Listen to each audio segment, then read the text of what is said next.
Good morning. Today we will see digital frequency meter.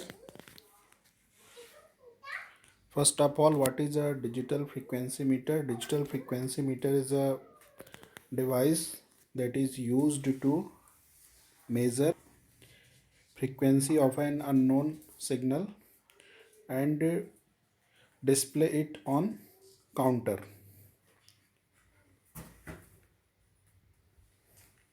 Here we are showing a block diagram of digital frequency meter where you can see that first of all a frequency is coming from unknown source is applied to an amplifier where this frequency is amplified as per requirement.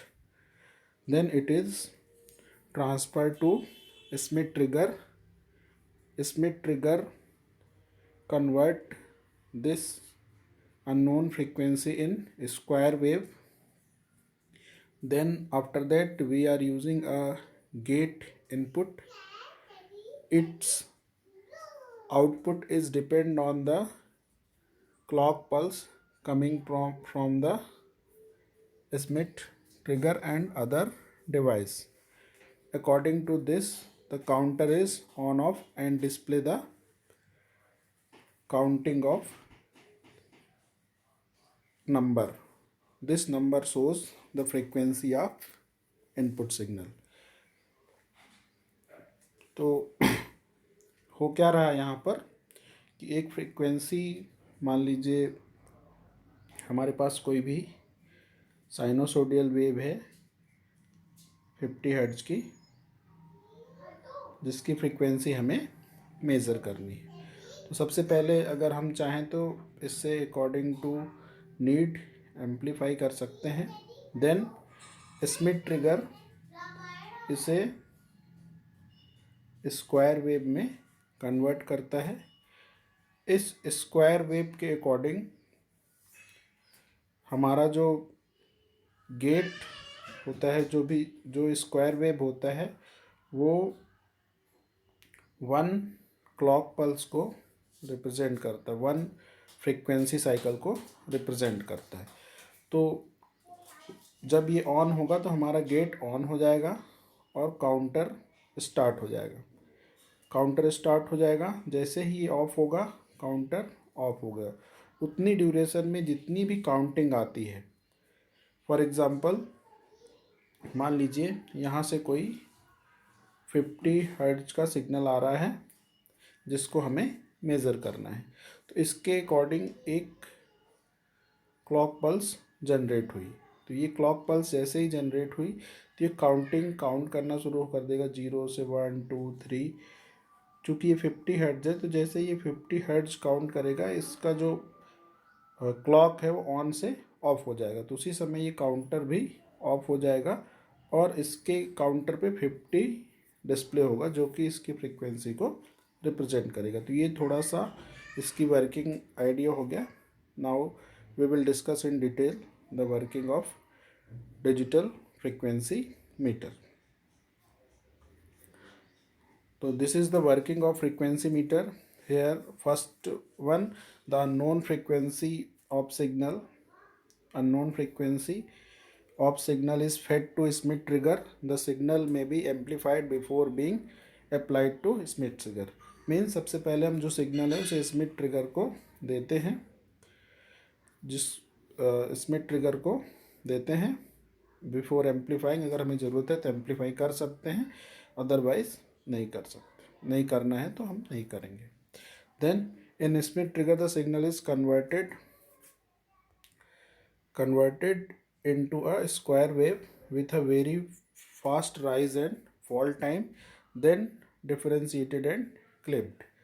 तो इसे हमने जैसा discuss किया था कि Schmitt trigger में जो भी हमारा साइन वेव आएगा उसे हम स्क्वायर वेव में कन्वर्ट कर लेंगे और उस पार्ट को क्लिप कर लेंगे।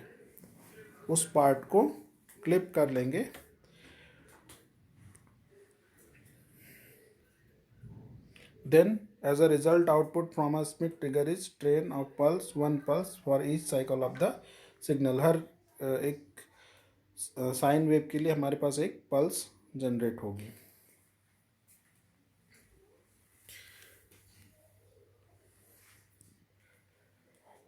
The output pulse from the Smith trigger are fed to start and stop gate. When this gate open, the input passes through this gate and are fed to an electronic counter which start registering the, जैसा कि हमने discuss किया था कि जो भी हमारा pulse है वो यहाँ पे आएगा, उस समय काउंटर स्टार्ट हो जाएगा जीरो से।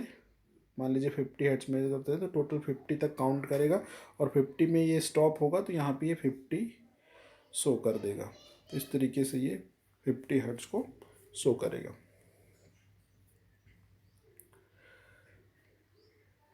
इन when the gate closed the input of pulse to the counter ceases and stop counting. जैसे ही गेट पल्स स्टॉप होगा तो काउंटिंग बंद हो जाएगी, अभी हमने डिस्कस किया था। तो हमारा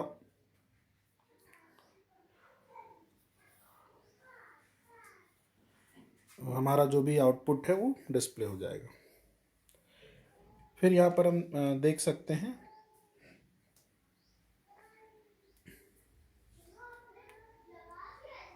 अगर हमारे पास हमें किसी भी सिग्नल की फ्रीक्वेंसी फाइंड आउट करना है और तो हम यहाँ पर इस फॉर्मूले का यूज़ कर सकते हैं, f is equal to n/2, where f is frequency of unknown signal, n is number of count display by the counter, t is time interval between the start and stop bit। तो start और stop बीच में कितना time है और number of count कितना हुआ उसका use करके हम किसी भी सिग्नल की फ्रीक्वेंसी फाइंड आउट कर सकते हैं। जनरली जो रेंज हम यूज़ करते हैं वो 10⁵ से 10⁹ तक की फ्रीक्वेंसी इस डिवाइस की हेल्प से मेज़र कर सकते हैं। Now application of digital frequency metre. It is used for testing radio equipment, it is used for measuring the temperature, pressure and other physical value. It is used for measuring vibration, strain. These are the application of digital frequency meter. Thank you very much for listening this.